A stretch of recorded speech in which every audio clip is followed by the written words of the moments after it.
National news centre की शुरुआत कर रहा हूं देश के 10 करोड़ मरीजों के लिए एक बेहद बुरी खबर से। और मैंने आपको आगाह किया था, हमारी टीम ने आपको आगाह किया था, 26 सितंबर को हमने बताया था कि दाम फिर से बढ़ने वाले हैं। कैंसर, डायबिटीज, हार्ट पेशेंट्स जो हैं उनकी दवाइयों के दाम बेतहाशा बढ़ गए हैं। और ये सब कुछ हुआ है नरेंद्र मोदी की अमेरिका यात्रा की वजह से। प्रधानमंत्री की अमेरिका यात्रा से पहले नेशनल न्यूज सेंटर ने आपको बताया था कि मोदी की अमेरिका यात्रा से ठीक पहले जरूरी दवाओं की लिस्ट में जो 108 दवाओं के नाम हटाए गए हैं वो मुश्किल बढ़ाएंगे। और यह फैसला इसलिए किया गया ताकि अमेरिका के उद्योगपतियों को संदेश दिया जा सके कि भारत उनके मुनाफे का पूरा ख्याल रखता है।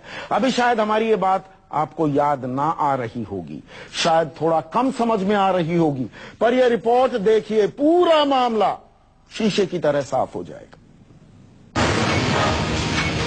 नरेंद्र मोदी की अमेरिका यात्रा के दौरान 29 तारीख को आपने अपने अपने टीवी सेट पर ये तस्वीरें जरूर देखी होंगी। मोदी जी अमेरिका के बड़ी कंपनियों के सीईओ के साथ नाश्ता कर रहे हैं।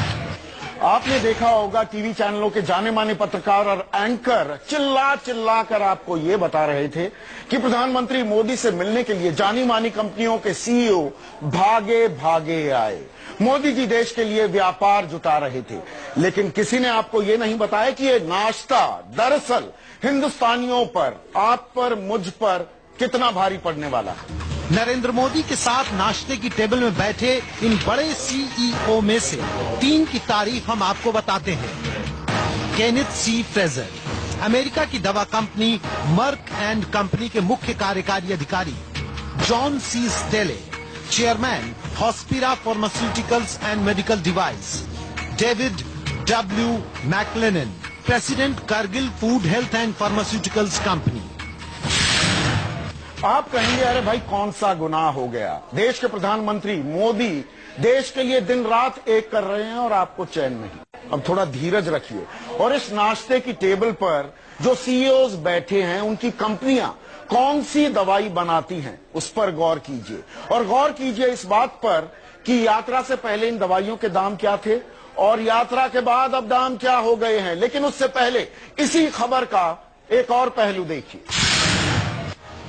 अगर हम कैंसर की बात करें, ब्लड प्रेशर की बात करें, कोलेस्ट्रॉल की बात करें, डायबिटीज, टीबी, इन सब का इलाज करने वाली जो दवाइयां हैं। 26 सितंबर की रात को हमने आपको नेशनल न्यूज सेंटर में खबर दिखाई थी कि दवाई के दाम तय करने वाली संस्था राष्ट्रीय औषधि मूल्य निर्धारण प्राधिकरण NPPA ने 108 दवाइयों को आवश्यक दवाइयों की सूची से निकाल दिया है।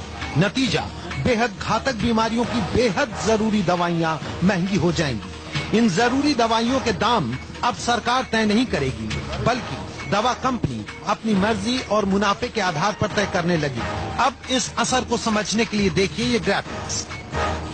कैंसर की दवा गैफ्टिनेट जो पहले 5,900 की थी अब 11,500 की हो गई है। कैंसर की ही दवा ग्रेविक पहले 8,500 की थी, वो अब 1,08,000 रुपए की हो गई है। इसी तरह ब्लड प्रेशर की दवाई कार्ड 5 mg पहले 92 रुपए की थी, अब 128 रुपए की हो गई है। प्लेविक्स पहले 147 की थी, अब 1,615 रुपए की हो गई है। एंटीबायोटिक मॉक्सिसिप 400 पहले 250 की थी, अब 399 रुपए की हो गई है। टेरिबिड 200 पहले 34 रुपए की थी, अब 173 रुपए की हो गई है। कोलेस्ट्रॉल के इलाज में इस्तेमाल होने वाली दवाई एस्ट्रोबॉस पहले 62 रुपए की थी, अब 97 रुपए की हो गई है। अब आपको समझाते हैं कि मोदी की अमेरिका यात्रा से पहले और यात्रा के बाद दवाइयों की कीमत में अंतर और दवा कंपनियों के सीईओ के साथ उनके नाश्ते का रिश्ता क्या है। केनेथ सी फ्रेजर की मर्क एंड कंपनी कैंसर की दवाई बनाती है और ये भारत में आर्बिटक्स नाम से कैंसर की दवाई बेचती है। जॉन सी स्टेले की company Hospira pharmaceuticals and medical device Bharat की कंपनी कैडिला हेल्थ केयर के साथ मिलकर काम करती है। ये कंपनी भी कैंसर की दवाई साइटोटॉक्सिक बनाती है। David W McLennan, president Cargill food health and pharmaceuticals company, इनकी कंपनी कीटनाशक जेनेटिकली मॉडिफाइड बीजों की दुनिया में सबसे आगे है, जिसे लेकर पिछली सरकार में काफी विवाद रहा है। अब तस्वीर साफ हो गई होगी कि नाश्ते की टेबल पर मोदी जी ने दवा की कंपनियों को क्या संदेश दिया और भारत में निवेश के लिए उचित माहौल की क्या तस्वीर दिखाई होगी। ये भी बात आपको समझ में आ गई होगी कि खबर वो नहीं होती जो तस्वीरों में दिखती है, खबर वो है जो हम आपको बताते हैं तस्वीरों के नीचे से निकालकर।